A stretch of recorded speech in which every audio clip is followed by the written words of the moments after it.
बच्चा न होना या इनफर्टिलिटी की समस्याएं अक्सर दिल को छू लेने वाली होती हैं और कई बार हमें लगता है कि यह सब हमारी समझ से बाहर की बातें हैं।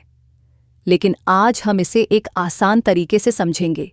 साधारण जिंदगी में हम अक्सर कहते हैं जैसे माँ बाप होते हैं वैसे ही बच्चे भी होते हैं, लेकिन जब बात जेनेटिक समस्याओं की आती है तो यह तर्क उतना सीधा नहीं होता।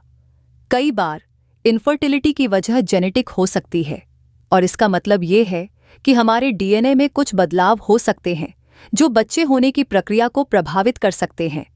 तो चलिए इस दिलचस्प दुनिया में झांकते हैं और समझते हैं कि किस प्रकार जेनेटिक कारणों से इनफर्टिलिटी हो सकती है और हम इससे कैसे निपट सकते हैं। ज्यादातर फीमेल में जेनेटिक इनफर्टिलिटी के मुख्य कारणों में पॉलीसिस्टिक ओवेरियन सिंड्रोम (PCOS) और एंडोमेट्रियोसिस शामिल हैं। ये दोनों स्थितियां हार्मोनल असंतुलन का कारण बनती हैं, जिससे अंडाणु का निर्माण बाधित होता है। यही कारण है कि कभी-कभी यह समस्याएं परिवारों में चलती हैं, मां से बेटी या बहनों में भी देखने को मिलती हैं। जेनेटिक रूप से PCOS और एंडोमेट्रियोसिस फैलने का यह एक कारण हो सकता है। इसके अलावा टर्नर सिंड्रोम एक ऐसी स्थिति है जहां महिला के शरीर में केवल एक X क्रोमोसोम होता है। इसका परिणाम यह होता है कि ओवरीज ठीक से विकसित नहीं हो पाती, जिससे प्रजनन की क्षमता प्रभावित होती है। इसी तरह कलमैन सिंड्रोम भी एक जेनेटिक स्थिति है जहां ब्रेन से हार्मोन का स्राव ठीक से नहीं होता, जिससे अंडाणु का निर्माण नहीं हो पाता। अब यह जानना जरूरी है कि क्या आप में ऐसी कोई जेनेटिक समस्या है। इसके लिए जेनेटिक टेस्टिंग की जाती है। कैरियोग्राम, जीन डुप्लीकेशन, ट्रांसलोकेशन जैसी तकनीकों से यह पता लगाया जा सकता है कि क्या आपके क्रोमोसोम में कोई बदलाव है। उदाहरण के लिए, अगर अंडे में 24 क्रोमोसोम होते हैं तो यह ट्राइसोमी जैसी समस्याएं उत्पन्न कर सकता है, जैसे डाउन सिंड्रोम। अगर हम सोचें कि जेनेटिक समस्याएं आपकी प्रजनन क्षमता को प्रभावित कर रही हैं, तो इसके कई समाधान हो सकते हैं।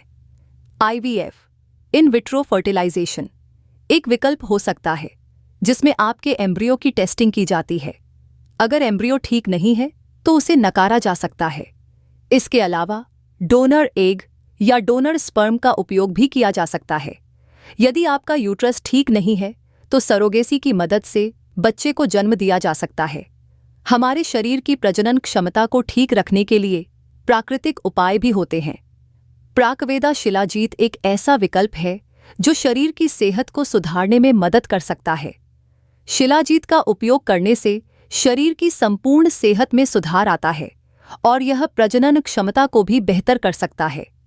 तो अगर आप सोच रहे हैं कि जेनेटिक समस्याएं आपके जीवन में रुकावट डाल रही हैं, तो डॉक्टर से सही सलाह लेना और प्राकृतिक उपायों पर ध्यान देना बहुत महत्वपूर्ण है।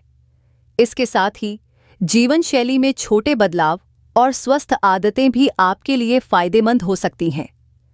आशा है कि इस वीडियो के माध्यम से आपको इनफर्टिलिटी और जेनेटिक कारणों के बारे में समझ में आया होगा।